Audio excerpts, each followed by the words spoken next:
Welcome to prep with me. ইরিগেশনের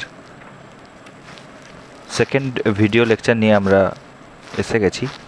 আমরা আবার যেটা বলতে চাইছি সেটা হচ্ছে যে ছোট ছোট ভিডিও বানিয়ে নিয়ে এলে পরে সেটা অনেক সুবিধা, কারণ বড় ভিডিও মনোটোনাস হয়ে যায় এবং এখনকার টাইমে বড় ভিডিও জেনারেলি মানুষজন খুব একটা লক্ষ্য করে না বা দেখতে চায় না, এড়িয়ে যেতে চায়। তো সেই জন্য ছোটো ছোটো ভিডিও করে নিয়ে আসার প্রচেষ্টা রয়েছে। তো ইরিগেশনের প্রথম লেকচারটা তো আমরা অলরেডি পোস্ট করেছি, এটা সেকেন্ড লেকচার। তো আমরা যেখানে শেষ করেছিলাম, আচ্ছা ভিডিও শুরুর আগে যেটা বলে দিই সেটা হচ্ছে যে ভিডিওটাকে 1.5x থেকে 1.25x থেকে 1.5xে চালিয়ে নাও, যাতে আমি যে জায়গাগুলো থেমে থেমে বলছি বা যেটা হয়তো আমি ভেবে তোমাদেরকে বলার চেষ্টা করছি সেই জায়গাগুলো কম্প্যাক্ট হয়ে যাবে এবং গোটা ভিডিওটা শুনতে খুব ইজি হবে এবং কম সময়ের ভিতরে একটা রিভিশন হয়ে যাবে এবং থট প্রসেসটাও তুমি বুঝতে পারবে। ওকে, লেটস স্টার্ট। তো আমরা আগের দিন যেটা পড়েছিলাম সেটা হচ্ছে যে সারফেস ইরিগেশন, সাবসারফেস ইরিগেশন। সারফেসে যেখানে ওয়াটার অ্যাপ্লাই হচ্ছে সেখানে সারফেস ইরিগেশন, যেখানে রুট জোনে ওয়াটার অ্যাপ্লাই হচ্ছে সেটা সাবসারফেস ইরিগেশন। তো সারফেস ইরিগেশনের আমরা বর্ডার ইরিগেশন পড়েছিলাম, বেসিন পড়েছিলাম, ফুরো ইরিগেশন পড়েছিলাম, চেক ইরিগেশন, ফ্লাড, এই সমস্ত ইরিগেশনগুলো আমরা পড়েছিলাম। এরপরে একটা স্পেশাল টাইপ অফ ইরিগেশনের আমরা চলে আসছি, যেটার নাম হচ্ছে স্প্রিংকলার ইরিগেশন। এবং স্প্রিংকলার ইরিগেশন কী, এইভাবে কিন্তু অনেক সময় অনেক কোশ্চেন আসে এবং বলতে পারে যে স্প্রিংকলার ইরিগেশন সম্পর্কে কিছু বলো। তো ইরিগেশন, যে ইরিগেশনটা নেটওয়ার্ক অফ পাইপ এবং পাম্পের সাহায্যে হয়ে থাকে, একটা পাম্প থাকে, সেখান থেকে এক নেটওয়ার্ক অফ পাইপ থাকে। এই নেটওয়ার্ক অফ পাইপের মাধ্যমে কি হয়, কী হতে হয়, ইরিগেশনটা হয়। এই যে নেটওয়ার্ক অফ পাইপের মাধ্যমে যে ইরিগেশনটা হয়ে থাকে সেটাই হচ্ছে স্প্রিংকলার ইরিগেশন। এবং সাপ্লাই তো অবশ্যই পাম্প এবং পাইপের সাহায্যে হয়, বাট সেটা কি হয়, স্প্রে হয় কিসের দ্বারা, নজেলের দ্বারা সেটা স্প্রে হতে থাকে, বিভিন্ন দিকে নজলের দ্বারা সেটা স্প্রে হতে থাকে। এটাকে বলছে sprinkler irrigation. Can be used in any type of crop except jute and rice এবং জুটে এটাকে ইউজ করা যাবে না। এবারে বলতে পারে কেন? তো রাইস এবং জুটে এত বেশি জল আমাদের ওয়াটার রিকোয়ারমেন্ট থাকে, এদের ওয়াটার রিকোয়ারমেন্টটা এত বেশি যে সেক্ষেত্রে স্প্রিংকলার ইরিগেশন করে জল পাঠানো পসিবল নয়। ওকে, এবং যে সমস্ত জায়গাতে সয়েলের ইনফিল্ট্রেশন রেটটা অনেক কম, যেখানে কাছাকাছি ওয়াটার টেবিল নেই, সে সমস্ত জায়গাতে এটা কি হয়ে যায়, কস্টলিয়ার হয়ে যায়। বাট এর কি অ্যাডভান্টেজ নেই? অবশ্যই অ্যাডভান্টেজ রয়েছে। যেখানে আনডুলেটিং এরিয়া, যে জায়গাটা আনডুলেটিং, আবার হিলি এরিয়া, যে সমস্ত জায়গাতে ফ্রি ফ্লাডিং করা পসিবল নয়, সেই সমস্ত জায়গাতে স্প্রিংকলার ইরিগেশন দরকার। কিন্তু মাথায় রাখতে হবে যে ক্রপগুলো সেখানে হবে, সেই ক্রপগুলোর কিন্তু রুট হতে হবে, স্যালো রুট হতে হবে। সেখানে ওয়াটার টেবিল মোটামুটি এইভাবে ভ্যারি করাতে হবে, খুব কাছে থাকতে হবে ওয়াটার টেবিলটাকে, গ্রাউন্ড ওয়াটার টেবিলটাকে খুব কাছে থাকতে হবে। এবং সয়েল যেটা হবে, সেই সয়েলটা যদি ইরোডেবল হয়, যদি সেখানে জল বেশি ব্যবহার করলে পরে সয়েলটা ধুয়ে যায়, সেই সমস্ত জায়গাতে আমাদের স্প্রিংকলার ইরিগেশন করাটা খুব কার্যকরী। কারণ যত দূরে দূরে জল ফেলবে তত আমার লস কম হবে এবং এর ইফিসিয়েন্সি প্রায় 80 থেকে 85%। টি, কফি, ভেজিটেবল, এই সমস্ত কিছুর জন্য কি হয়ে থাকে, এটা ইউজ করা হয়ে থাকে। তো এটাকে যদি আমরা মেন পাইপ বলি, পাম্প থেকে মেন পাইপে করে জল আসে, দেন ল্যাটারাল পাইপ থাকে, ব্রাঞ্চ থাকে, ল্যাটারাল থাকে এবং লাস্টে এই স্প্রিংকলারগুলো থাকে। ব্রাঞ্চ, ল্যাটারাল, স্প্রিংকলার, এরকম বিভিন্ন ভাগ থাকে। ওকে, এটাকে সাবমেন বলা যেতে পারে, main, submain, branch, lateral and sprinkler. আচ্ছা, এখানে এরকম একটা কথা আমরা জেনে রাখি এক্সট্রা করে, সেটা হচ্ছে যে স্প্রিংকলার ইরিগেশন যে সিস্টেমটা, তাকে আমরা 3টে ভাগে ভাগ করতে পারি। একটা হচ্ছে পার্মানেন্ট, যদি আমরা একটা জায়গাতে, একটা ল্যান্ডে যদি এই গোটা পাইপ সিস্টেমটাকে বুরিড করে দিই তাহলে সেটা পার্মানেন্ট। এবারে কিছু কিছু জায়গাতে থাকে মেন এবং সাবমেনটা বুরিড হলেও ল্যাটারাল এবং বাকি যে স্প্রিংকলার পোর্শন সেগুলো সব ফ্লেক্সিবল, তো সেটাকে বলছে সেমি পারমানেন্ট সিস্টেম। আরেকটা রয়েছে যেটা হচ্ছে পোর্টেবল সিস্টেম। এখানে অল পাইপস আর পোর্টেবল, এখানে সমস্ত পাইপটাই হচ্ছে পোর্টেবল। তাহলে তিনটে ভাগ করে পরে স্প্রিংকলার ইরিগেশনকে আমরা বলতে পারি। অ্যাডভান্টেজ হিসাবে আমরা বলতে পারি যে এই সমস্ত জায়গাতে সিপেজ লসটা হয়ে যায় সব থেকে কম, ইরোশন কন্ট্রোল করা যায়, ল্যান্ড লেভেলিংয়ের কোনো দরকার হয় না, এবং ওয়াটার লগিংটাকে আমরা প্রিভেন্ট করতে পারি, এবং একটা হাই এফিসিয়েন্সি শো করে 80 থেকে 85, এবং fertilizer can also apply with the water uniformly throughout the area to be irrigated. কিন্তু এখানে কিছু ডিসঅ্যাডভান্টেজও আছে, যেমন একটা উইন্ডি কন্ডিশন যদি হয়, হাই টেম্পারেচার কন্ডিশন হয়, সেই সমস্ত ক্ষেত্রে এর এফিসিয়েন্সি কমে যাবে, এবং ইনিশিয়াল সিস্টেমে কস্টলি। পার্মানেন্ট সিস্টেমে তো বুঝতেই পারছো, যেহেতু পুরোটাকে এখানে বুরিড করতে হবে, তার মানে কতটা খরচা সেখানে হবে, লেবরিয়াস হবে, এবং যে ওয়াটারটা আমাকে সাপ্লাই করতে হবে সেই ওয়াটার সাপ্লাইটাকে আমাকে যথেষ্ট ভালো কোয়ালিটির ওয়াটার সাপ্লাই করতে হবে, যাতে কোনোরকমভাবে পাইপে চোক না হয়, পাইপগুলো কোরোড না হয়, কোরোশন না আসে, এগুলো সব মাথায় রাখতে হবে। এবং সবথেকে ইম্পর্ট্যান্ট জিনিস হচ্ছে যে সেখানে power supply, electric power supply সেখানে কিন্তু সবসময় থাকতে হবে। একটা মাঠে যেখানে ইলেকট্রিক পাওয়ার সাপ্লাই নেই, সেখানে কিন্তু এই স্প্রিংকলার ইরিগেশন করাটা খুব মুশকিল। এই জন্যই চলে আসে যেটা, সেটা হচ্ছে নেক্সট সাবসারফেস ইরিগেশন। তো সাবসারফেস ইরিগেশনে যে জিনিসটা আছে, সাবসারফেস ইরিগেশনে, সেই সাবসারফেস ইরিগেশনে হচ্ছে প্রথম যে কথাটা আছে যেটা ড্রিপ বা ট্রিকল ইরিগেশন। ড্রিপ বা ট্রিকল ইরিগেশন এর এফিসিয়েন্সি হচ্ছে 90 থেকে 95%, বাট হাই কস্ট লাগে, সেন্ট্রিফিউগাল পাম্প লাগে, এবং ডাইরেক্ট রুট জোনে, কোনো একটা গাছের ডাইরেক্ট রুট জোনে ওয়াটারকে অ্যাপ্লাই করা হয়, যার ফলে এফিসিয়েন্সিটা এতটা বেড়ে যায়। কিন্তু এর ক্ষেত্রেও সেম, আমাকে কোয়ালিটি অফ ওয়াটারটাকে বেটার রাখতে হবে, এবং সবসময় চেক করতে হবে, মেনটেনেন্স করতে হবে, এইসব জিনিসগুলো কিন্তু মাথায় রাখতে হবে। তো নেক্সট যে জায়গাটাতে আমরা চলে আসবো সেটা হচ্ছে ইরিগেশন ওয়াটারটাকে আমাকে, ইরিগেশন যে ওয়াটারটা আসবে তার কোয়ালিটি প্যারামিটারটা আমি কী করে মাপবো। Quality of water applied for irrigation.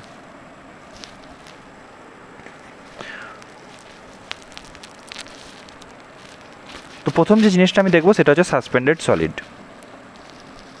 প্রথম যে জিনিসটা আমাকে দেখতে হবে সেটা হচ্ছে সাসপেন্ডেড সলিডস। তো যদি ফাইন সেডিমেন্ট থাকে, ফাইন সেডিমেন্টের সাথে যদি নাইট্রোজেন থাকে, ফসফরাস থাকে, সালফার থাকে, তো এই সমস্ত জিনিস যদি থাকে তাহলে আমাকে মাথায় রাখতে হবে যে সেটা যদি ডিপোজিট হয় কোথায়, স্যান্ডি সয়েলে। স্যান্ডি সয়েলে যদি সেটা ডিপোজিট হয় তাহলে হয়তো মাটির ফার্টিলিটিটা কিছুটা পরিমাণে হলেও বাড়াতে পারে। কিন্তু কোর্স সেডিমেন্ট যদি হয়, কোর্স সেডিমেন্ট যদি হয়, এটা ফাইন সেডিমেন্ট, মাথায় রাখতে হবে ফাইন সেডিমেন্ট, এটা কোর্স সেডিমেন্ট। কোর্স সেডিমেন্ট যদি এসে পরে স্যান্ডি সয়েলে পড়ে তাহলে কিন্তু ফার্টিলিটিটা কী হবে, ডিক্রিজ করে যাবে। 2 নম্বরে হচ্ছে total concentration of soluble salt. Soluble salt যেটা রয়েছে জলে, এটা জলে মাথায় রাখতে হবে, জলে জলে যে সলিউবেল সল্ট রয়েছে তার টোটাল কনসেন্ট্রেশন, সেটা যদি খুব বেশি হয়ে যায় তাহলে কি হবে, ভয়েডগুলো চোক করে দেবে, এবং এয়ারেশন যেটা সয়েলে হতে চাইবে সেই এয়ারেশনটা কিন্তু কী হয়ে যাবে, বন্ধ হয়ে যাবে। তাহলে কি হবে, ক্রপের যে গ্রোথ সে গ্রোথটা কিন্তু বন্ধ হয়ে যাবে। আর এই যে সয়েল সল্ট যে সলিউশনটা রয়েছে এটা কিন্তু অনেক বেশি ইম্পর্ট্যান্ট একটা জায়গা তৈরি করে দিচ্ছে, এটা কিন্তু অনেক ইম্পর্ট্যান্ট জলের ক্ষেত্রে, মাথায় রাখতে হবে। সল্ট কনসিডারেশন ইন ওয়াটার, আমরা যে ওয়াটারটা ওখানে ইউজ করব সয়েলে, সেটা কোনোভাবেই যদি 700 mg পার লিটারের বেশি হয় তাহলে কিন্তু সেটা হার্মফুল। কিসের জন্য, কিছু প্ল্যান্টের জন্য হার্মফুল। কিন্তু যদি সেটা 2000 mg পার লিটারের থেকে বেশি হয় তাহলে কী হবে, সেটা কিন্তু হার্মফুল ফর অল ক্রপস, সমস্ত ক্রপের জন্যই কিন্তু সেটা হার্মফুল হয়ে যাবে। এবারে এটাকে আমরা ভাগ করতে পারি কীরকমভাবে, ওয়াটারটাকে আমরা ভাগ করছি, সেটা হচ্ছে লো স্যালিনিটি ওয়াটার। লো স্যালিনিটি ওয়াটার জলের কতটা লবণ রয়েছে তার উপর ভিত্তি করে, এবং সেক্ষেত্রে আমি এটাকে যদি C1 দিয়ে ডিনোট করি তাহলে হচ্ছে 100 থেকে 250 mg/লিটার যদি সেখানে সল্ট থাকে তাহলে সেটা লো স্যালিনিটি ওয়াটার বলছে। তো যে কোনো সয়েলের ক্ষেত্রে এটাকে ইউজ করা যেতে পারে। এছাড়া হচ্ছে medium salinity water, medium salinity ওয়াটারটা হচ্ছে C2, এটা হচ্ছে 100 থেকে 250 ছিল, এটা হচ্ছে 250 থেকে 750। এখানে কি হবে, এখানে হচ্ছে মডারেট লিচিং রিকোয়ার্ড। যদি মডারেট লিচিং এখানে রিকোয়ার্ড হয় তাহলে সেই ক্ষেত্রে আমরা এই জলটা ইউজ করতে পারবো। এবারে চলে আসছে হাই স্যালিনিটি ওয়াটার। দেখো আমি একটু আগে তোমাদেরকে বললাম যে যদি 700 mg-র বেশি হয়ে যায় তাহলে এটা হাই হয়ে যাচ্ছে, তাহলে সেটা কিন্তু কিছু কিছু জায়গাতে হার্মফুল হয়ে যাবে, কিছু কিছু প্ল্যান্টের জন্য হার্মফুল হয়ে যাবে। তো এটা মাথায় রাখতে হবে, not be used in restricted drainage. যেখানে ড্রেনেজ রেস্ট্রিক্টেড, জলের সাথে লিচিং হয়ে পড়ে আমাদের সল্টগুলো বেরোতে পারবে না, সেই সমস্ত জায়গাতে কখনোই হাই স্যালিনিটি ওয়াটারকে ইউজ করা চলবে না। এবার হচ্ছে ভেরি হাই স্যালিনিটি ওয়াটার, এটা হচ্ছে C4। আমি একটু আগে বললাম 2000 বা 2250 mg এর বেশি যে জল রয়েছে সেটা কিন্তু কোনো জায়গাতেই সুটেবল নয়, আমরা এটাকে কোনো জায়গাতেই ইউজ করব না। এবারে তোমাকে লিচিংয়ের কথা যখন এলো, প্রশ্ন করতেই পারে হোয়াট ইজ লিচিং, লিচিং আমরা কেন করব, লিচিং কি, লিচিং কেন করব। তো একটা সয়েল রয়েছে, একটা সয়েল রয়েছে, সেখানে এই সয়েলটাতে, এটা একটা সেকশন সয়েলের, এই সয়েলের সল্ট কনসেন্ট্রেশন অনেক বেশি, এই সয়েলের সল্ট কনসেন্ট্রেশন অনেক বেশি, সল্ট কনসেন্ট্রেশন অনেক বেশি। এবারে এই সল্ট কনসেন্ট্রেশন যেহেতু অনেক বেশি, সেহেতু আমি এখানে যে প্ল্যান্টটা লাগাচ্ছি সেই প্ল্যান্টটা কি হচ্ছে, গ্রোথ হচ্ছে না ঠিকমতো এবং প্ল্যান্টটা মারা যাচ্ছে, প্ল্যান্টটা মারা যাচ্ছে। তাহলে আমাকে এই সয়েলটাকে কি করতে হবে, এই সয়েলটাকে আমাকে আবার আগের মতো পরিযায়ী নিয়ে আসতে হবে, সয়েলটাকে আমাকে ঠিকঠাক উপযোগী করতে হবে, কিসের জন্য, যাতে সেখানে প্ল্যান্ট গ্রো করতে পারে, ক্রপ গ্রো করতে পারে। সেক্ষেত্রে কী করা হয়, এখানে নর্মাল ওয়াটার অ্যাপ্লাই করা হয়, এখানে নর্মাল ওয়াটার অ্যাপ্লাই করা হয়ে থাকে। এই নর্মাল ওয়াটার এখানে কি করে, এখানে এসে পড়ে এই সল্টের সাথে এটা বিক্রিয়া করে, সল্টটাকে ডাইলুট করে কি করে, ড্রেন আউট হয়ে যায়। এই যে সল্টটাকে ড্রেন আউট করে দিচ্ছে, একেই এই যে টোটাল প্রসেসটা, এটাকে বলছে লিচিং। এই টোটাল প্রসেসটাই হচ্ছে লিচিং, ভেরি সিম্পল, এই টোটাল প্রসেসটাই হচ্ছে লিচিং। এবং নেক্সট যেটাতে আমাকে আসতে হবে সেটা হচ্ছে সয়েলের উপরে। আমরা এটা আগে যেটা দেখলাম এটা কিন্তু ওয়াটারের উপরে, হ্যাঁ এটা ওয়াটারের উপরে, যে ওয়াটারের কোয়ালিটি প্যারামিটারটা এরকম হওয়া উচিত, আমরা এটা হলে ইউজ করব, আমরা এটা হলে ইউজ করব না। লো স্যালিনিটি ওয়াটার হচ্ছে যেখানে আমার 100 থেকে 250 mg/লিটার সল্ট কনসেন্ট্রেশন রয়েছে। মডারেট মিডিয়াম হচ্ছে যেখানে হচ্ছে আমাদের 250 থেকে 750 রয়েছে। 750 থেকে 2250 হচ্ছে high salinity water, and very high salinity water যেখানে 2250-এর থেকে বেশি রয়েছে। তো সেটা আমরা কোথাও ইউজ করবো না, not suitable for any type of crop. কিন্তু এটা হচ্ছে সয়েলের ক্ষেত্রে সোডিয়াম অ্যাবজর্পশন রেশিও, সার হচ্ছে সোডিয়াম অ্যাবজর্পশন রেশিও, এবং এটা কিন্তু হচ্ছে, এই ফান্ডাটা হচ্ছে কিন্তু সয়েলের, এটার সাথে কিন্তু ওয়াটারের কোনো সম্পর্ক এই মুহূর্তে নেই। এবং এটা যদি সংজ্ঞা জিজ্ঞেস করে তাহলে আমাকে বলতে হবে যে percentage of sodium ion with regards to বা with respect to the other exchangeable cation is sodium absorption ratio।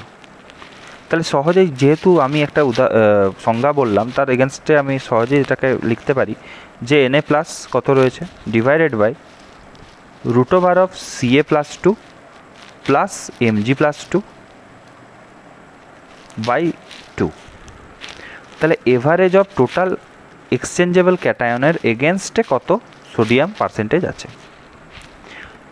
যদি এই পার্সেন্টেজটা 5% হয় সোডিয়াম আয়নের, বা লেস দেন 5% হয়, সেক্ষেত্রে এটা টলারেবল, সেখানে আমরা যাব না, কিন্তু যদি সেটা 5%-এর বেশি হয়ে যায়, 10%-এর বেশি হয়ে যায়, সেটা ডাইরেক্টলি এফেক্ট করে pH of soil. PH of সয়েলকে কিন্তু ডাইরেক্টলি এফেক্ট করবে, তখন পিএইচ অফ সয়েলকে ডাইরেক্টলি এফেক্ট করবে এবং কি করবে, পিএইচটাকে বাড়িয়ে দেবে, যার ফলস্বরূপ কী হবে, সয়েলের পারমিয়াবিলিটি কিন্তু সয়েলের কমে যাবে, সয়েলের পারমিয়াবিলিটি কমে যাবে, প্লাস্টিসিটিটা কিন্তু আবার বেড়ে যাবে। আচ্ছা, এইখান থেকে একটা প্রশ্ন আসে, এটা একটা সয়েলের প্রশ্ন চলে গেল, বাট এখানে একটু আমাদের জেনে নেওয়া দরকার রয়েছে ইন্টারভিউ পার্সপেক্টিভে। সেটা হচ্ছে যে ব্ল্যাক কটন সয়েল বা কোনো এরকম সয়েল আমরা দেখছি যে সয়েলটা হঠাৎ করেই এক্সপ্যান্ড করছে জল পেলে, আবার যখনই তাতে রোদ পড়ছে বা ড্রাই হয়ে যাচ্ছে তখন সয়েলটা ফাটা হয়ে পড়ে ছোটো ছোটো ডিসইন্টিগ্রেটেড পার্টে পড়ে থাকছে এবং অনেকটাই এর সিঙ্কেজ ঘটছে। তো এই যে সয়েলটা, এই সয়েলটাতে প্লাস্টিসিটি এই সয়েলটার বেশি বলবো না কম বলবো, বা আমরা বলতে পারি যে এতে সোডিয়াম অ্যাবজর্পশন রেশিও বেশি আছে বা কম আছে, জিজ্ঞেস করতে হতে পারে। তো সেক্ষেত্রে আমাদেরকে বলতে হবে যে এই সমস্ত জায়গাতে কিন্তু সোডিয়াম অ্যাবজর্পশন রেশিওটা সেটা কিন্তু হচ্ছে এক্ষেত্রে হাই, সোডিয়াম অ্যাবজর্পশন রেশিও কিন্তু এক্ষেত্রে হাই, এবং এক্ষেত্রে প্লাস্টিসিটিটাও কিন্তু হচ্ছে হাই। তো যদি প্রশ্ন আসে যে এরকম সয়েল যদি আমরা পাই, ব্ল্যাক কটন সয়েল পাই, বা যেটার উদাহরণটা আমি বললাম যে জল পেলে পরে প্রচণ্ড পরিমাণে এটা সোয়েল হচ্ছে এবং পরবর্তীকালে সেটা যখন সূর্যের রোদ পাচ্ছে বা তাপ পাচ্ছে বা ড্রাই হচ্ছে তখন সেটা ভেঙে যাচ্ছে, তো এই সমস্ত সয়েলগুলো কিন্তু হচ্ছে প্লাস্টিসিটি বেশি এবং এদের ভিতরে কিন্তু এসএআর ভ্যালুটা, মানে যেটা হচ্ছে সোডিয়াম অ্যাবজর্পশন রেশিও ভ্যালু, সেটা কিন্তু বেশি। এটা কিন্তু আমাদেরকে মাথায় রাখতে হবে। আচ্ছা, এটা গেল। এবারে হচ্ছে এটার বেসিসে যে ক্লাসিফিকেশানটা করা যায়, তো সেটার হিসাবেও আমরা একটু বলে নিই। লো সোডিয়াম ওয়াটার, লো সোডিয়াম 4টা ভাগ আছে। S1, ওটা C1 ছিল, এটা S1 বলছি। এখানে ওই এসএআরের ভ্যালু হচ্ছে 0 থেকে 10, যে কোনো সয়েলে এটা ইউজ করা যায়। এবারে আবার চলে আসবে লোয়ের পরে, তার মানে কি মিডিয়াম আসবে, তারপরে আসবে হাই, অ্যান্ড তারপরে আসবে ভেরি হাই। তাহলে এখানে যদি আমরা মিডিয়াম দেখি তাহলে সেক্ষেত্রে হচ্ছে যেহেতু 0 থেকে 10 বললাম, তাহলে এবারে নেক্সট হবে কত, যে 11 থেকে 18। 11 থেকে 18-এর ভিতরে সমস্ত সয়েলের জন্য মোটামুটি ইউজ করা যায়। এবারে চলে আসছে হাই ওয়াটার যেটা, সেটা চলে আসবে মোটামুটি 18 থেকে 26। 18 থেকে 26 যেটা রয়েছে সেক্ষেত্রে কিন্তু harmful for all soil and required good drainage, এই ক্ষেত্রে কিন্তু গুড ড্রেনেজের দরকার। এবারে চলে আসছে ভেরি হাই সোডিয়াম ওয়াটার, যেটা হচ্ছে S4, মানে হচ্ছে গ্রেটার দেন 26, যেটা কিন্তু কোনো জায়গাতেই সুটেবল নয়। আমি এটা কোনো জায়গাতেই কেউ রিকমেন্ড করে না, তাই এটা কোনো জায়গাতেই সুটেবল নয়।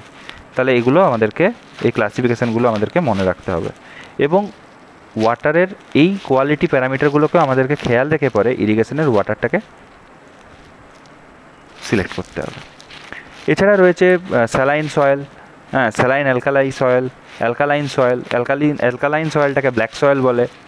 তো এই সমস্ত জিনিসপত্র রয়েছে, সেখানে পিএইচটা ভ্যারি করে সয়েলের, মোটামুটি সেটা 8.5-এর কাছেই থাকে, 8.5-এর থেকে কম হয়ে থাকে স্যালাইন সয়েলে বা স্যালাইন অ্যালকালি সয়েলে, আর অ্যালকালাইন সয়েলে সেটা 8.5 থেকে 10-এর ভিতর হয়। তো এগুলো প্রশ্ন আসতে পারে।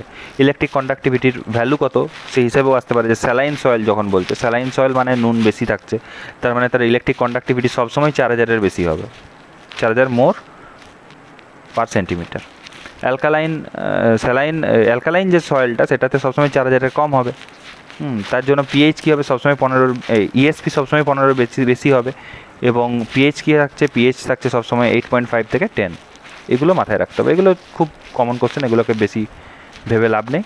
এবং কিছু কিছু ক্ষেত্রে বাইকার্বনেট, যেটা ক্যালসিয়াম বা ম্যাগনেসিয়ামের ক্ষেত্রে আমরা পাচ্ছি, এই সমস্ত বাইকার্বনেটগুলো যদি বেশি পরিমাণে থাকে সেটা প্রেসিপিটেট হতে পারে, এবং যার ফলে কি হতে পারে, সোডিয়াম হ্যাজার্ড যেটাকে বাড়িয়ে দিতে পারে, সোডিয়াম হ্যাজার্ড বাড়িয়ে দিতে পারে।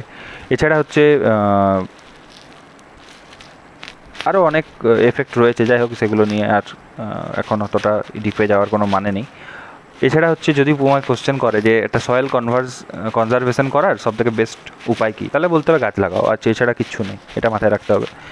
আর গাছ যে ওয়াটারটা ইউটিলাইজ করে মাটি থেকে সেটা সবসময় হচ্ছে ক্যাপিলারি ওয়াটার, এটাও মাথায় রাখতে হবে, এগুলো কোশ্চেন করে। এবং amount of irrigation water required to meet evapotranspiration needs of the crop during its full growth duration, it's known as the consumptive irrigation requirement. এটাও একটা কোশ্চেন যে কনজামটিভ ইরিগেশন রিকোয়ারমেন্ট কাকে বলছে, সেটা হচ্ছে amount of irrigated water required বা irrigation water required to meet the evapotranspiration need যতটা রয়েছে একটা ক্রপের, এবং তার গোটা ফুল গ্রোথ ডিউরেশনে যেটা রয়েছে সেই গোটাটাই হচ্ছে কনজামটিভ ইরিগেশন রিকোয়ারমেন্ট।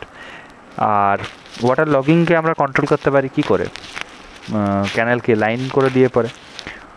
এবারে ওয়াটার রিকোয়ারমেন্ট অফ ক্রপ, বিভিন্ন ক্রপের বিভিন্ন ওয়াটার রিকোয়ারমেন্ট রয়েছে, তাদের দুটো ভাগে ভাগ করা যাচ্ছে, একটা ক্রপ পিরিয়ড, একটা বেস পিরিয়ড। আমরা আজকে এই ক্রপ পিরিয়ড বেস পিরিয়ড অবধি করেই আমরা এখানে আজকে বন্ধ রাখবো, এর নেক্সট পার্টে আমরা যাব, এটা আজকের জন্য যথেষ্ট হবে। তো আগে বেস পিরিয়ড আর ক্রপ পিরিয়ডটাকে একটু শেষ করে দিই। সেটা হচ্ছে যে এটা একটা টাইমিং রয়েছে ধরে নিচ্ছি, যেখানে আমি দেখতে পাচ্ছি টাইম বিটুইন দ্য সোয়িং, এখানে আমরা ক্রপটাকে শো করছি। আর না, এইভাবে ছবিটা না, এটাকে একটু চেঞ্জ করতে হবে। ক্রপটাকে আমরা এখানে সোয়িং করছি, বুনছি, এবং ক্রপটাকে হারভেস্ট করছি, এখানে আমরা ক্রপটাকে এসে হারভেস্ট করছি। The time between sewing and harvesting of the crop is crop period. এই গোটাটাই হচ্ছে ক্রপ পিরিয়ড, যখন আমরা সোয়িং করছি আর যখন আমরা হারভেস্ট করছি। আর বেস পিরিয়ড বা গ্রোথ পিরিয়ড হচ্ছে টাইম বিটুইন দ্য ফার্স্ট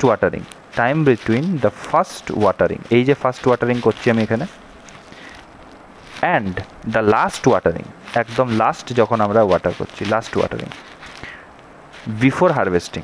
তাহলে এই যে সময়টা যেখানে আমরা কি করছি, first watering and last watering, এর মাঝের যে সময়টা আমরা পাচ্ছি, এটা হচ্ছে বেস পিরিয়ড। তাহলে আমরা একটা জিনিস সহজেই বলতে পারি, বা আমাদেরকে প্রশ্ন করতে পারে যে বলো বিপি বড় না সিপি বড়, তাহলে সবসময় মাথায় রাখতে হবে CP is greater than BP, crop period is always greater than base period.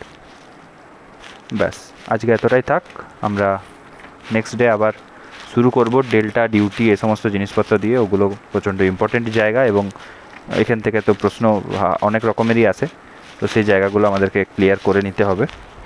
Thank you. ভিডিওটা তোমরা 1.25 বা 1.5x-এ চালিয়ে দেখো, আর লাইক, শেয়ার আর সাবস্ক্রাইব করো, দেখতে থাকো। Stay tuned with prep with me. Thank you.